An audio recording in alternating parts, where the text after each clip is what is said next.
What will we have left at the end of life? Dear friends, what will remain for us when life comes to an end? This is a question that even A has pondered at least once. Some people spend their entire lives chasing fame, fortune, wealth, and power. But what do they have left at the end? Is it money? The answer is no. Money comes and money goes, no matter how much you earn. When you close your eyes forever, you cannot take it with you. A bank account full of zeros will still remain in the bank.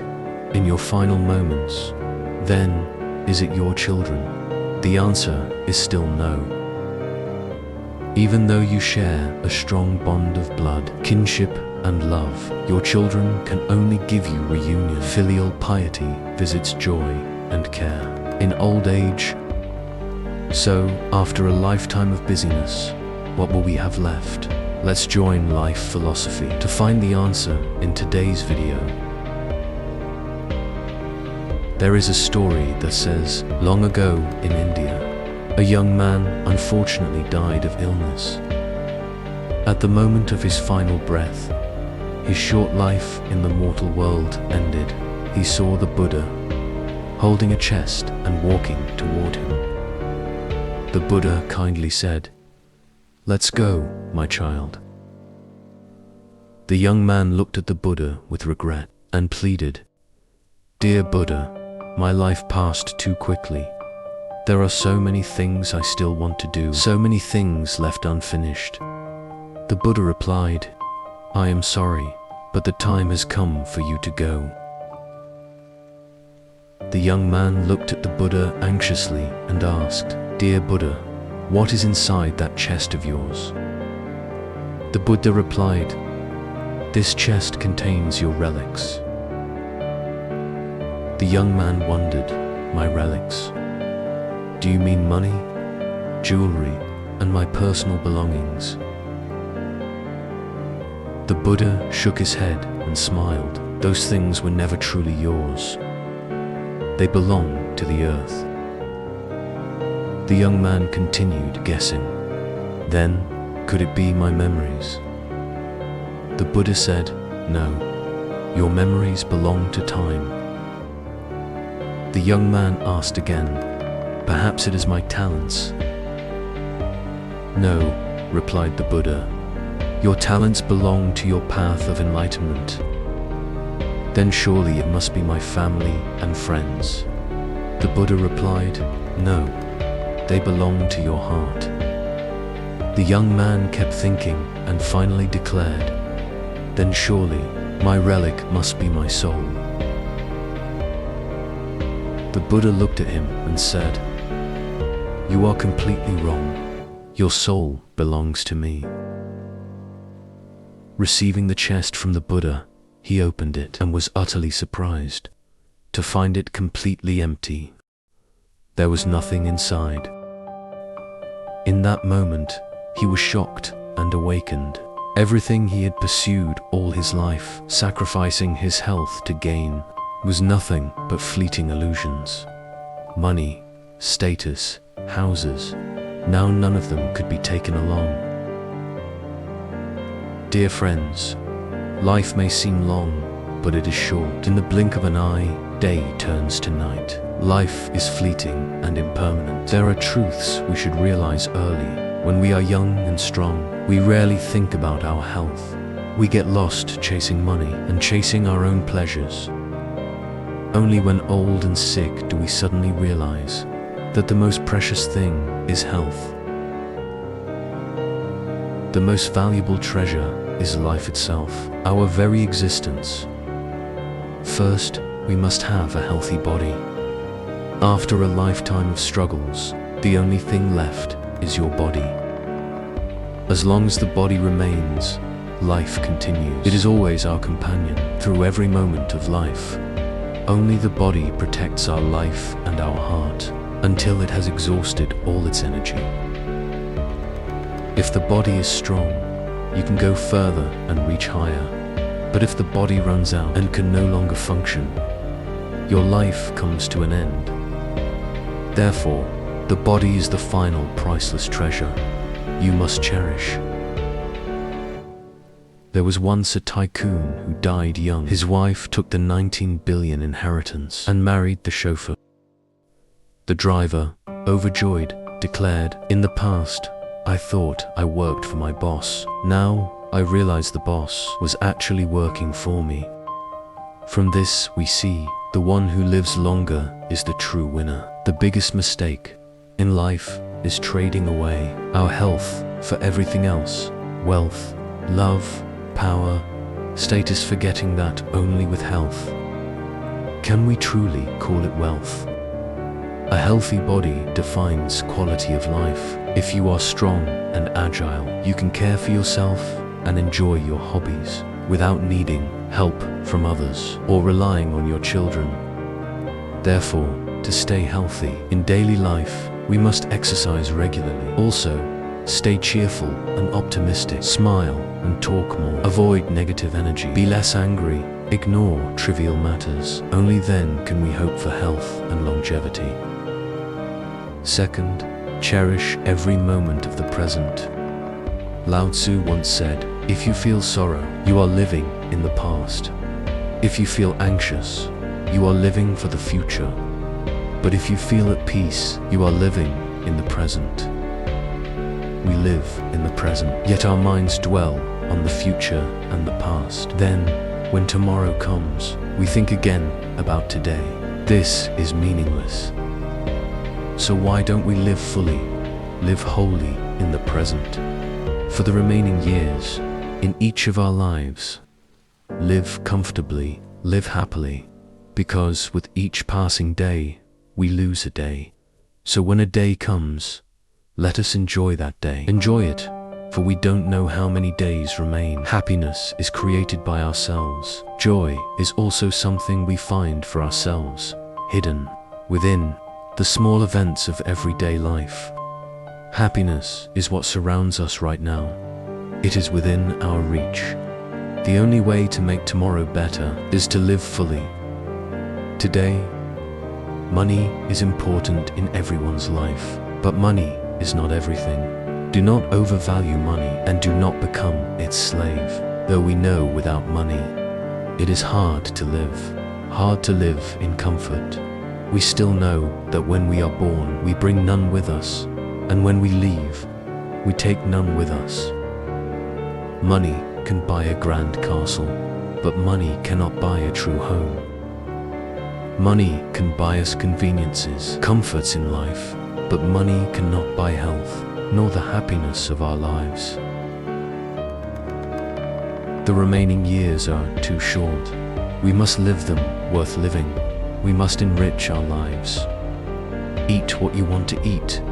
Buy what you want to wear. Travel if you wish. Nurture passions. And create joy for yourself. If someone needs help, open your heart. Be kind to others and find joy in helping. That is one of life's pleasures in old age. Live for yourself. More than half our lives we dedicate to career, to family and children. Now, little time remains. Spend it on yourself. Care for yourself. Live peacefully and happily. Do what you want. Ignore what others say, for you are not living to please others. Stay active, but not to excess. Too strict with diet, and you lack nutrition. Too idle, and life feels dull. Too noisy, and life feels suffocating. Make old age colorful and diverse, with many shades, with friends of old age, with communities, and clubs of shared hobbies. An elderly person who lives isolated, never going out, never socializing, will end up lamenting, anxious, and restless, falling into gloom and despair. And from that, illnesses will arise.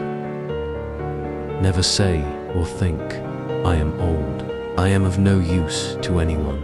Do not speak words or hold thoughts of despair. If you want a happy old age, the most important thing is to manage your mindset. Health and finances are the foundation, but more important is your outlook. Optimism and joy will overcome illness and age. See through the vanity of fame and fortune. Let your mind rest. Enjoy the sunshine. Enjoy the present life. Do not always complain and lament. Be cheerful and open-hearted. Life will be happier. If you have a little money, spend it on what you need. Within your means, one day we will leave it for others to spend. If today you are still healthy, able to eat the food you like and tastes its flavor, you already possess a great fortune in old age. Indeed, then seek out friends. Share a cup of hot tea or morning coffee, sharing old stories or exchanging experiences from present life. On weekends, meeting friends for a walk, cycling and enjoying the fresh air of nature while letting the mind settle, finding inner peace. These are joys of life in old age. Dear friends, we often say this house belongs to us, but in truth, no house ever truly belongs to us. Every house, once its owner dies, returns to life itself. It is not theirs. They never truly possessed it. Gold, jewels, cars, even money, when we hold them, we may call them ours. But in the end, they are not truly ours. After years of hard work, by the end of life, what each of us truly has, truly possesses, are things unseen and untouchable, but only felt.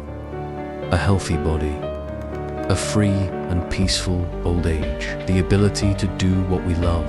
It may be happiness, the joy of those we hold dear. It may be the moments when loved ones stay together, caring for one another, sharing love with one another. That is the truest happiness, the treasure everyone wishes to hold in old age. And in the final part of today's video, let us listen to the story. The one who stays with you the longest in life.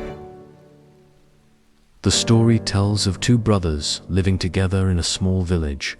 They worked hard in the fields and for the family. From the beginning, they always loved and supported each other wholeheartedly, but due to a small misunderstanding, they gradually grew apart. Both remained silent for weeks, holding anger inside. One day, an old carpenter knocked on the door of the elder brother's house and said, "I can build and repair many things. Do you need anything fixed?" The elder brother thought for a while, then replied, "Yes, I have a job for you." He led the old carpenter to the back of the house and pointed, "That house over there belongs to my younger brother. Once, there was a small stream between our houses. Recently, he deliberately planted tall trees and widened the stream, turning it into a boundary between us. You see that, don't you? So build me a 3-meter high fence. I never want to see his face again." The old carpenter thought for a few minutes and said, "I understand." The elder brother helped the carpenter carry wood and tools to the backyard, then hurried off to work in the fields. By evening, the brother returned home. By then, the carpenter had finished his work. When he checked the backyard, the elder brother was stunned.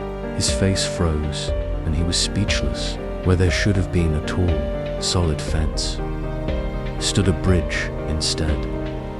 A truly special wooden bridge. The bridge was intricately carved, a work of art, not just an ordinary bridge. At that moment, the younger brother happened to be nearby. He rushed across the bridge, embraced his elder brother, and said emotionally, "Brother, you built a bridge between our houses. After all I said and did to you, I was wrong. I am truly sorry." The elder brother was surprised and burst into tears as the two brothers embraced, apologizing and explaining to each other. The old carpenter quietly packed up his tools and prepared to leave. The elder brother quickly turned and said, "Please don't go yet. Stay and have dinner with us. I think I have many things that need your repair." The old carpenter smiled kindly and replied, "I would love to stay, but I still have many bridges to build and many things to repair elsewhere, young man. As the old saying goes, brothers are like limbs, sharing warmth, supporting each other in hardship. Brothers must love and protect one another, sharing and helping throughout life. Brothers, whether our kin are talented or not, rich or poor, we must always care for and love one another. Brotherhood helps us overcome life's hardships. Having brothers is like having friends, to help us weather storms, to be by our side when we are lonely, to defend, protect, and care for us. Long ago, there was the giant clan. Generations of brothers lived together in harmony, very peacefully. Later, only 3 brothers remained. The 3 still lived together kindly and joyfully until the second brother married. His wife was selfish and quarrelsome, so the family atmosphere was no longer the same. One day, the wife demanded the inheritance be divided and forced her husband to live separately.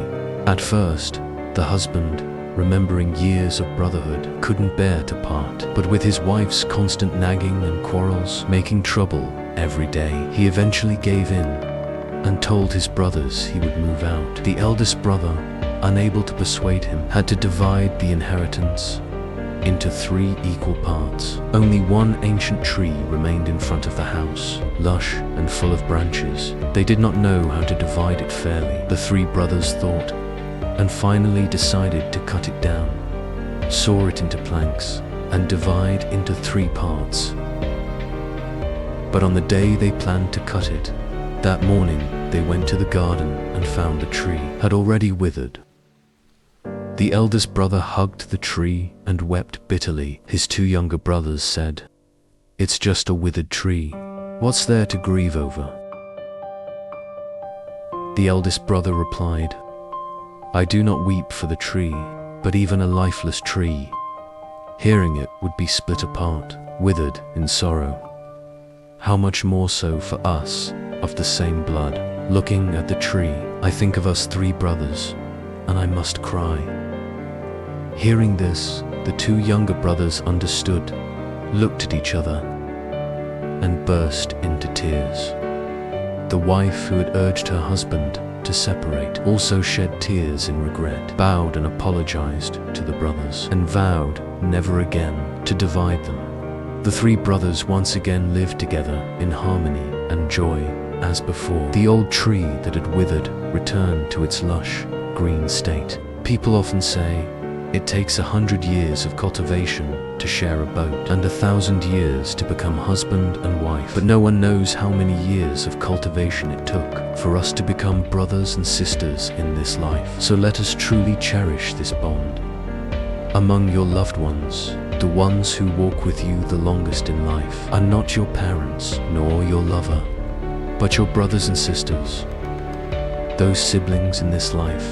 There is a saying, one tree alone cannot make a hill, but 3 trees together can form a mountain. Brotherhood is truly important and precious. That bond is boundless strength, helping us overcome life's rapids and obstacles, a safe harbor when we face the storms of life.